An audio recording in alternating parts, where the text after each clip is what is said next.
Recently DRDO और Argentina air force के बीच एक मीटिंग हुई। इस मीटिंग में अर्जेंटीना एयरफोर्स के एयरफोर्स चीफ भी शामिल थे। तेजस फाइटर जेट को लेकर काफ़ी इंपॉर्टेंट अपडेट सामने आया यहाँ से। इस मीटिंग का फैक्ट वाइज एनालिसिस करेंगे, आखिर क्यों तेजस फाइटर जेट की डील अभी भी रिवाइव्ड है और अर्जेंटीना तेजस फाइटर जेट को खरीद सकता है। चलिए समझते हैं। अर्जेंटाइन एयरफोर्स $664 मिलियन खर्चेगी फाइटर जेट्स को खरीदने में और एक्स्ट्रा $20 मिलियन लगाएगी इसका इंफ्रास्ट्रक्चर बिल्ड करने में।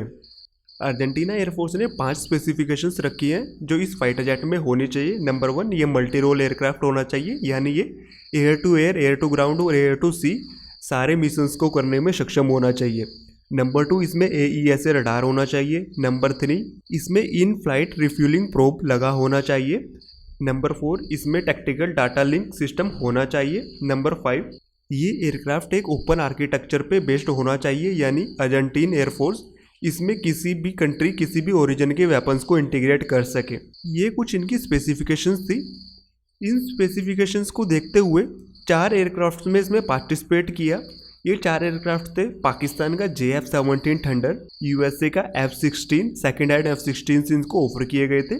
नंबर 3 पे इंडिया का HAL तेजस। Number 4 Russian MiG-35। पर यहाँ पर एक लिमिटेशन भी रखी गई, इन एयरक्राफ्ट्स में ब्रिटिश पार्ट नहीं होना चाहिए। किसी भी ब्रिटिश पार्ट के साथ अर्जेंटीन एयरफोर्स किसी फाइटर जेट को परचेज नहीं करेगी। यहाँ पर रशियन MiG-35 एक बेस्ट ऑप्शन था, इसमें कोई भी ब्रिटिश पार्ट नहीं था, पर ये एक हैवी वेट फाइटर जेट है और अर्जेंटीन एयरफोर्स को एक मीडियम वेट का फाइटर जेट चाहिए या फिर लाइट वेट का फाइटर जेट चाहिए जो इनके बजट में भी हो और कॉस्ट इफेक्टिव पड़े इनको।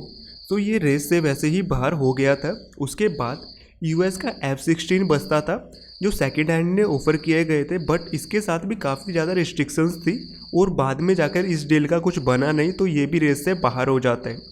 उसके बाद पब्लिक डोमेन में न्यूज़ आई कि JF-17 थंडर को प्रायोरिटी दी जा रही है और पाकिस्तान के साथ काफ़ी ज़्यादा मीटिंग्स भी कंडक्ट की गई। सो यहाँ पर पाकिस्तान का JF-17 थंडर ये मार्टिन बेकर 00 इजेक्शन सीट को यूज़ करता है, तो इसके साथ इसे भी बेचा नहीं जा सकता था अर्जेंटीना को। तो यहाँ पर चाइनीज़ ऑप्शंस अवेलेबल है, इसको रिप्लेस करके इसे बेचा जा सकता था। बट अब न्यूज़ सामने आई है कि तेजस फाइटर जेट अभी भी रिवाइव्ड है इस डील में। तो यहाँ पर तेजस फाइटर जेट में 3 पार्ट्स हैं जो ब्रिटिश ओरिजिन के हैं, जिसमें इसमें भी मार्टिन बेकर 00 इजेक्शन सीट का यूज़ किया गया है।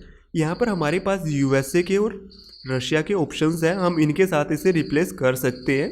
पर यहाँ पर ध्यान देने वाली बात ये है, पाकिस्तान का JF-17 हो या फिर इंडिया का तेजस, अगर आप इसकी इजेक्शन शीट को चेंज करोगे तो आपको पूरे स्ट्रक्चर में मॉडिफिकेशन करने पड़ेंगे और आपको अपनी इंजीनियरिंग टीम को और अपनी डिज़ाइन टीम को दोबारा से इस काम पर लगाना पड़ेगा। वहीं पर तेजस फाइटर जेट का रेडोम, ये भी ब्रिटिश ओरिजिन का है, बट इंडिया में अभी ये मैन्युफैक्चर होने लगा है, इंडिया में ये डेवलप कर लिया गया है, तो इसको ईजिली इसके साथ रिप्लेस कर सकते हैं। इन फ्लाइट रिफ्यूलिंग प्रोब ये भी चेंज करना पड़ेगा, पर इसको चेंज करना भी इतनी बड़ी बात नहीं है। मेन टॉपिक पर आते हैं, आखिर JF-17 थंडर या फिर तेजस में से किसको सिलेक्ट किया जा सकता है। अगर आप JF-17 थंडर की हिस्ट्री को देखोगे 2007 से लेकर अभी तक ये काफ़ी टाइम ग्राउंडेड हो चुका है और 2020 में तो इसकी फ्लीट के काफ़ी ज़्यादा नंबर्स को ग्राउंडेड किया गया था। इसके स्ट्रक्चर में काफ़ी ज़्यादा क्रैक्स देखे गए हैं, मेनली जो इसका इंजन का पोर्शन है वहाँ पर काफ़ी ज़्यादा इश्यूज आए हैं।